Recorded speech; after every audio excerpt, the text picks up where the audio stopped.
All right, hello and welcome back. My name is Cameron Kirk, and this is video number 12 of my series of videos for Verilog development. In this video, we're going to be making a 1-bit comparator, or 1-bit magnitude comparator, as you probably have read in the title. And this is probably the most important, or definitely a very significant implementation, because this is sort of how you're going to have all of your control statements in your computer be able to function. So how many times do you write an if statement in your program?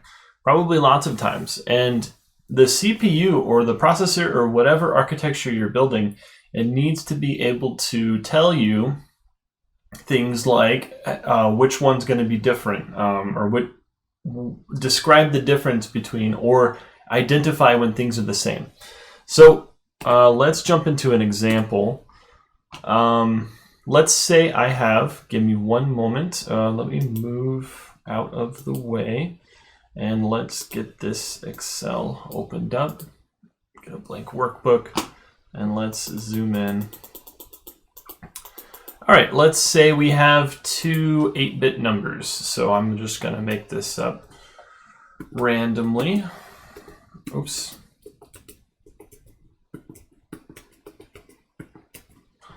And then here is my other 8-bit number.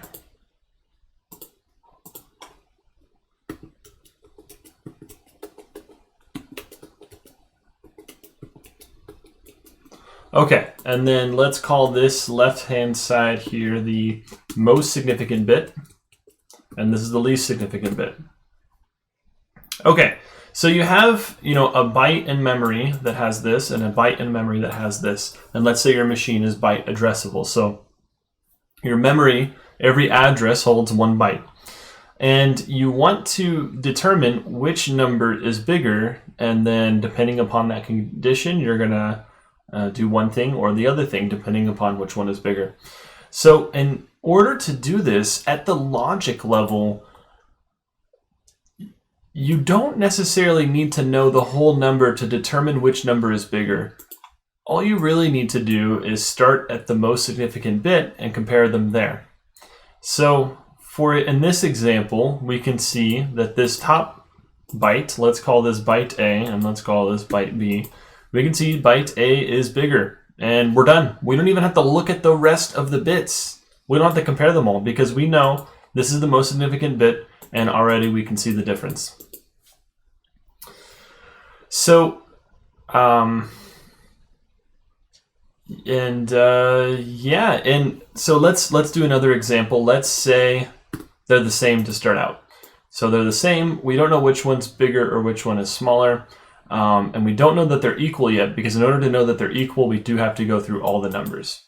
So, we just found which one is greater than and which one is less than, and we know that B is greater than A because this bit is the one that's set and this one is not. And this is the next most significant bit. And because B is greater than A, we're done. We don't even have to check if they're equal. We know they're not equal because we just found the first case where there's a difference between the two bytes. Sorry about that. I had to pause the recording because I had to sneeze. Okay. Moving right along. Now, let's say they are equal. We do have to go through every single bit to determine that, because let's say we get all the way to the last bit and there is a difference. Well, we can see that B is 1 more than A, so they're not equal. But it could be the case that they are in fact equal. And then only once we have seen that every single bit is equal to each other, we can say that this value is equal.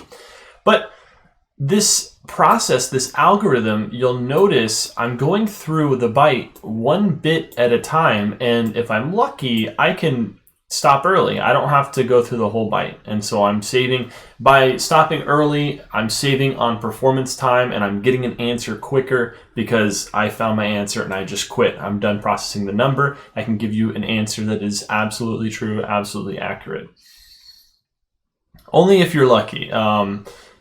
As we can see, comparing, I believe there are other techniques for comparing a byte to another byte and determining if they are exactly equal or not, without doing this process of going one bit at a time.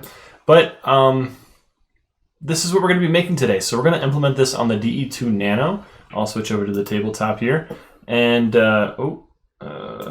let's get that out of there. And it's going to be a pretty simple setup. We're going to have a 1-bit magnitude comparator. So it's going to take 2 inputs. One input will be a 1 bit, and then the other input will be another bit. And then we're going to use 3 LEDs for the outputs. All right. So let's jump over to Quartus and make a new project. This is actually going to be a very easy code to write. So this should be a short video today. We're going to go create a folder under DE10 Nano Live Demos. Live Demos, there it is. And there's already a vid12, but that's something else. Vid12x needs to be lowercase. We're going to use this folder, and this is going to be a magnitude comparator.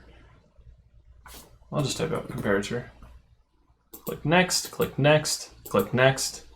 This is going to be a SE base, and then if I stretch this out, it should be the B23. Darn it, I don't remember what it is. Let me check my notes. Give me 1 second here. Okay, I found it. It is the 23i7. Okay, we're going to click next, and finish. We'll let that load.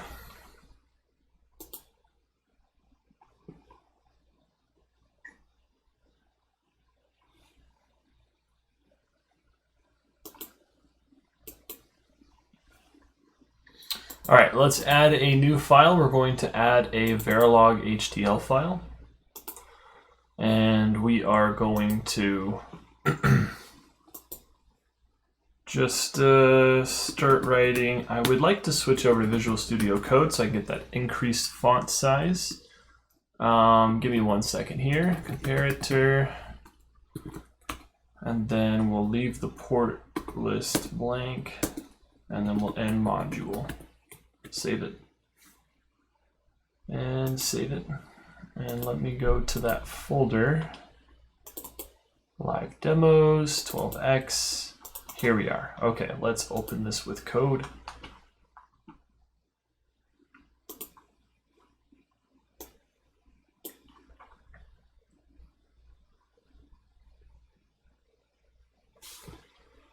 And jump into the Verilog.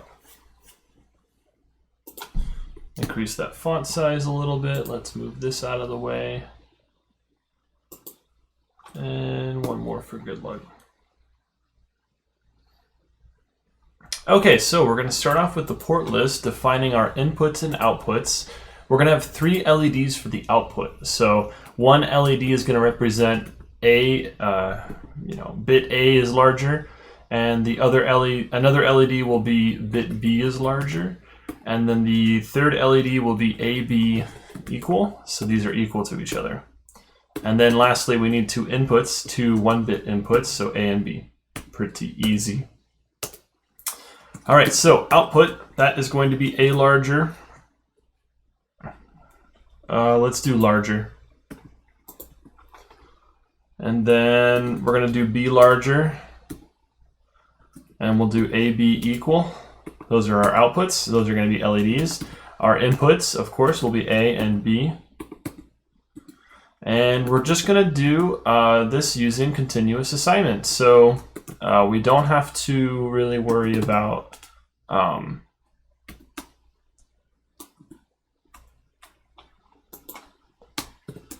doing this sequentially. This is going to be a continuous assignment. Okay, so logically, the Boolean equation for determining A is larger, well, that happens when A is true and B is false. So we have A and not B. And when we have that case, we know that A is larger. And that's where we get this from. Cool. So I challenge you to pause the video and try to do the next two Boolean equations. Yeah, go ahead, give it a try. If you just want to follow along though, I'm going to type it right now. Okay, so of course B is larger. It's going to be the same idea as A is larger, but just flipped around. And lastly, we can assign A, B are equal when we have both A and B off, or A is on and B is on. Very easy, very straightforward. That's the whole module. So this very simple code is actually very powerful and very important for the functionality of your computer or your processor or whatever hardware you are designing. Cool, so let's go ahead and see if we can get this to complete analysis and synthesis, and then we have to use the pin planner and assign our pins. We're going to be using 3 pins, and then we can fire it up, put it on the board, and test it out. I am going to pause the recording and take my board out of the wrapper and get this cover off. So I will come back when we are ready for the next step. Okay, we are back, and I have the JTAG connector plugged in, and I am ready to connect power. But before I do that, let's switch back over to the desktop, and the analysis and synthesis has completed. So at this point, what I'm going to do is jump over to the CD download and open up the schematics just to have that ready. And then back on Quartus, I am going to go to assignments and then pin planner.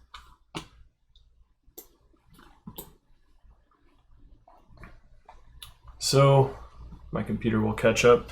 I'm getting pretty used to reading this schematic sheet. Of course I say that and then watch me not be able to find the things I need. Okay, LEDs are right here on page number 3. We're going to use LED. Let's do LED 0. And how many are there? 8. I don't know if I like that. What does it look like on here? So suppose we do, pretend these are our LEDs. So we're going to do LED 0, LED 7, LED 7, and then we'll do LED 3 for equal. So if it's in the middle, they're equal. If A's got it, we'll go on the right, and if B's got it, we'll go on the left. All right, so 0, 7, and 3. Okay. So let's jump back over to Quartus, the pin planner. So our inputs are going to be switches. We're not going to do those yet. Our outputs, though, A larger, that is going to be on 0, which is W15. Let me zoom in on that just so you can see where I'm looking. So I'm looking right here. Let me get the pin planner back. So W15, A, W15. Now B is going to be on 7, so AA23. There we go. And then both of them equal will be on LED 3, so V15. Enter. All right, now we need our switches. So let me zoom out here. We have our keys. Are the switches on the next page? I think so. SW0, SW1. Where are they? Give me just a moment here. Switches. There they are. Zoom in on that. And if I quickly switch back to the tabletop, we have 4 switches. So I'm going to use the screwdriver to point.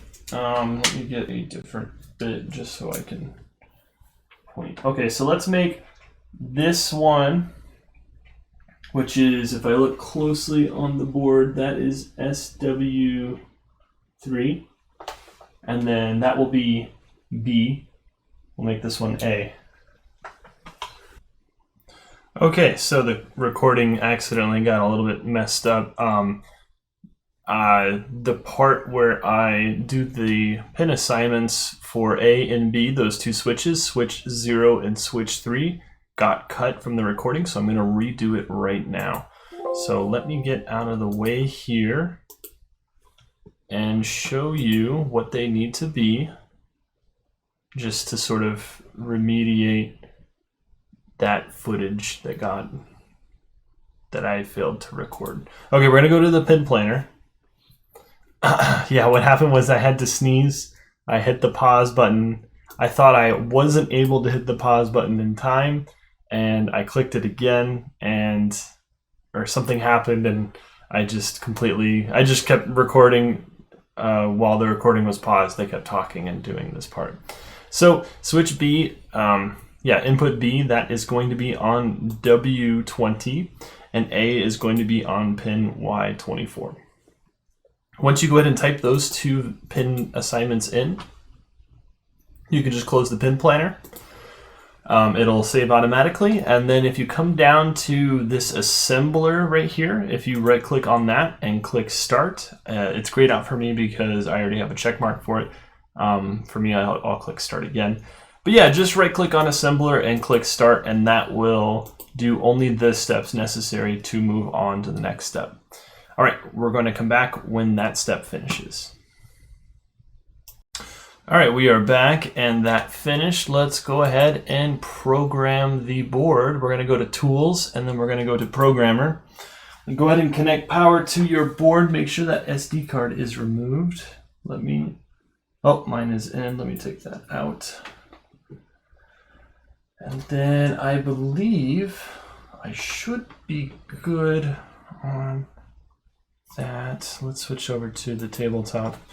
So the dip switches, I think I don't need to change those. I think I'm good. So I'm just going to try it out and see how it goes. So we're going to go to hardware setup. We're going to connect power to the board. There we go.